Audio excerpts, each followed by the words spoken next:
Hello, welcome to the new video. Today I'm going to be talking about AI music. It's really taken the world by storm. There's a lot of pros and cons to it. This isn't specifically an AI music review as far as audio goes or Suno, but I'm going to be talking about my experience and talking about the pros and cons. Now, it's been very exciting for me because considering I've been a songwriter for the past 30 plus years, for many years, this has just opened a whole new door for me. Now, of course, I suggest and recommend that you're a songwriter at first, but you don't have to be. Anybody could just jump on there and write songs. It has definitely helped me and opened the floodgate for me as far as my songwriting goes, because I've just been writing more songs, and I've written way over 40 songs within the past month.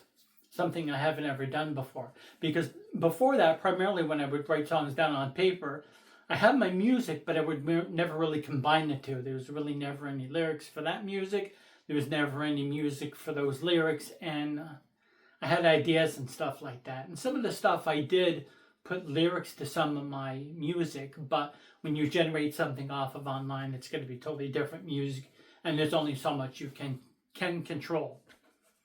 I've only used two of my older songs, Echo's Cutie Pie from 2014 and Swedish Fish Swim to Finland from 2018.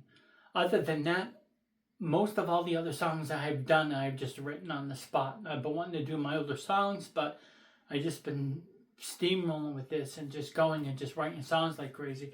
Here's an example of the covers that I picked for the specific songs that I did. I'm going to be talking about it and giving you samples of it. Now, the last several times that I've used my own songs with the AI music, I didn't get any copyright claim or any kind of thing whatsoever. Now, what's really fun about this is that you're like the producer. You write the songs and you have an input on it. Now, they do have that kind. You could say, write me a song about leaves in the autumn. And you just hit click and it will generate songs for you about leaves in the autumn. And that's okay. That's kind of corny because then you're not really giving any kind of input. You're just saying, oh, write me a song about this, write me a song about that. So I like writing the songs, and then of course it gives you a little bit of direction. It gives you a little bit of control to where you can control what kind of music it is. You can't really do the BPMs, the beats per minute, right off yet, but there, of course, you're adding stuff with the upload your own audio, upload your own singing, and all that other stuff. I haven't gotten into that part yet. But anyways, what I love about it is that you get to control a certain aspect of it. Okay, I want it to be a heavy metal song. Okay, I'm going to do a song about this. It's going to be a clean tone, kind of soft, smooth ballad kind of song. It's not going to be a heavy metal song. This isn't specifically a heavy metal song. So most of the songs I've written were on the spot, and it's just been coming up with stuff. And most of the songs that I've done have been written in a day or two. Sometimes I'll have it to where I write some of the lyrics at night, and then the next day I'll add the second part, another verse, or I think of a chorus or whatnot. Some of my songs don't even have a chorus. They don't have actual bridge, verse, chorus, and all that other stuff. I just kind of throw them in there. A good amount of them do, but sometimes they don't, especially the ambient songs, which I've been experimenting with. Even though I can't take full credit for the songs, I at least have the writing credit and directing and producing. Because what happens is once you put the input in, once you generate for a song, it will give you 2 songs, depending on what platform you're using. But it will give you 2 songs, and you get to pick between those 2 and say, okay, no. All right, that one's got a guy singing. I don't want a guy singing on there. You have to specify sometimes a male singer or a female singer. And then it will allow you to pick. And you can just delete both or just hit regenerate again and say, okay, no, that's... All right, so once again, you can just generate a song, but then you have no input in it. And what's really the point of that? All right, now I've listened to a good amount of the AI songs that were already done. I mean, I listened to 2 before I got started, and then I just completely shut that off and just ignored that and just fully concentrated on my own thing. I wanted every single idea and thing to be like my own. So what I experienced was like a lot of lame songs and some like really good songs. I credited and thumbed up a lot of people who I thought who did exceptionally well in songwriting, and some of them were just really lame. But I know a lot of people were saying, "Oh well, let's see you do better."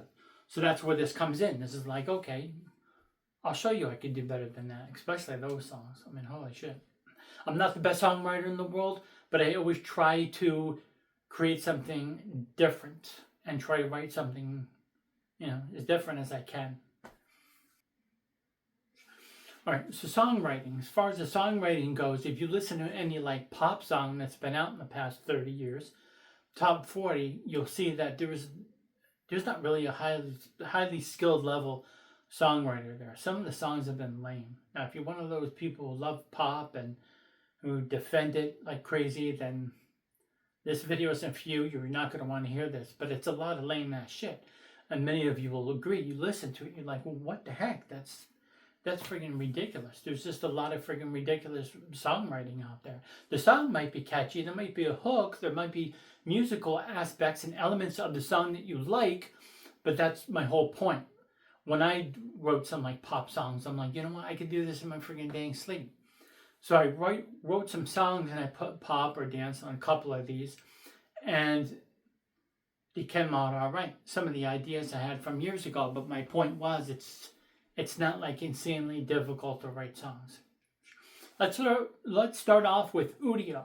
Now Udio kind of reminds me of like this logo when I thought of it.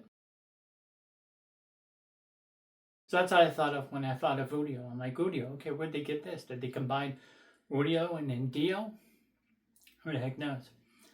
But anyways, that one's pretty good. Now, of course, if some of you were jumping onto the Music AI thing, I know just like with anything, what I explained before, some of them will want a fee.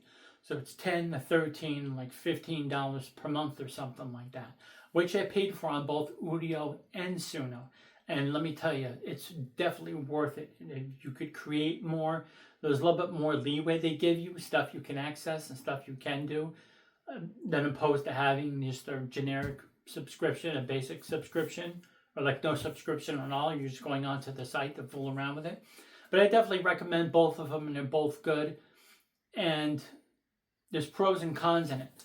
And with Udio, its strength is the extending the songs. Because when you extend the song, you're going to be a little bit nervous. Like, you could be like, is it going to have the same vibe and feel and singer and sound? Yes, when you expand it, when you extend the song with Udio, it will give you the same singer, the same beat, the same vibe and feel and everything. So that's what's good about Udio. When you try to do that with Suno, it doesn't do it. It just messes everything up. It gives you a different vibe, different singer and everything. And it's just like, well, how do you expect the song to extend if they're just totally messing up the song? Now, of course, with Udio and or sometimes the other ones, be prepared to click on delete, and Udio will ask you a reason why. Lyrics do not match prompt, or bad melody. Lyrics do not match prompt, or lyrics sound like gibberish, lyrics are rushed. Whatever reason, you're going to be deleting a lot of songs, which is frustrating sometimes, but it shows that you're good and you're picking, you're very selective of what you want. You're like, oh, nope, they messed up there. And you look at your lyrics and like, oh shit, I did a typo. There's several of my songs, at least like 3 of them, where I messed it up. And I'm just like, jeez. I'm really irritated. I know you can edit, but then editing is a pain in the ass. I did it with one of the songs, but it's too much of a pain in the ass. You just have to like really look through your lyrics good and then try to see that you didn't mess up anything or there's no typos. Okay, so one of the first songs I did was Bionic Polar Bears. That one right there, which is an AI-generated picture, which I did not generate. I sampled that from another video. But I looked at it and said, wow, that's a Bionic Polar Bear. Okay, I'll write a song about Bionic Polar Bears and make it a metal song. So I did that, and it's a really cool, awesome, heavy song. Here's a piece of it.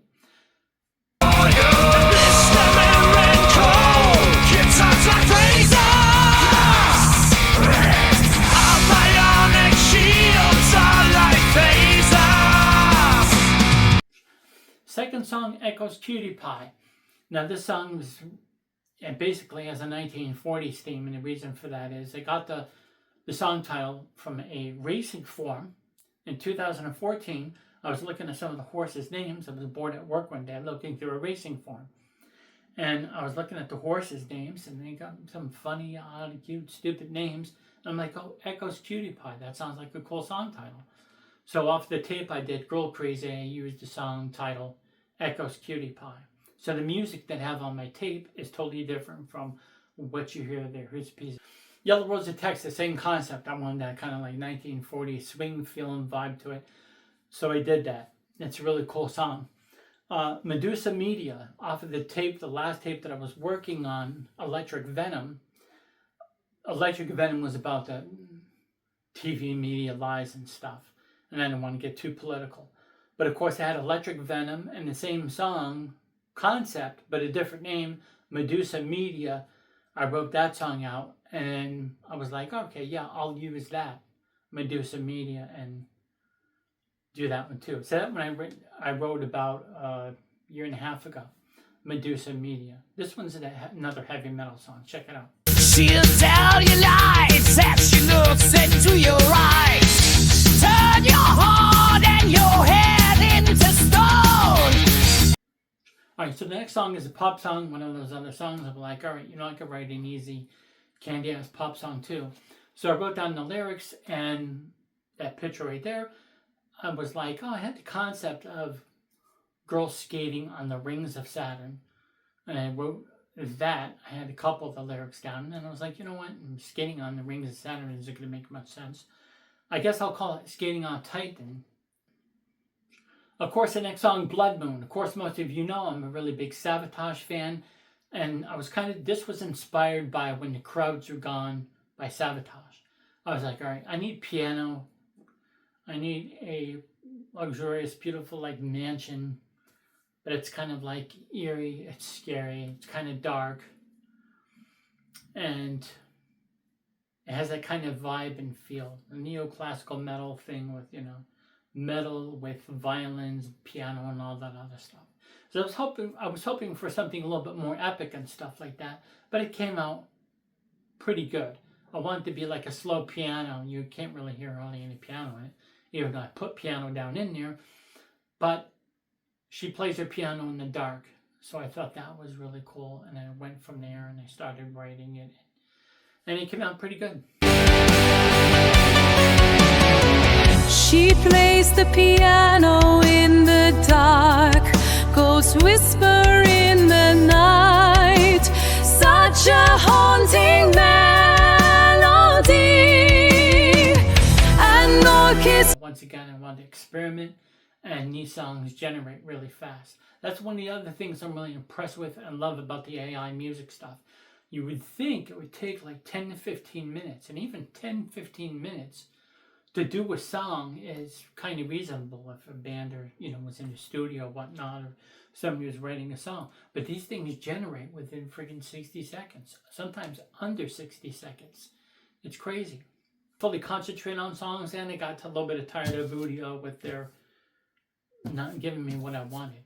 So I went to Suno, and that'll be in my next video. I can't make this video too dang long. Part 2 will be my Suno songs, where I expand more of my songwriting skills and everything. So thanks for watching, and watch part 2, because part 2 is definitely going to be just as wicked, if not better, than this one. Thanks.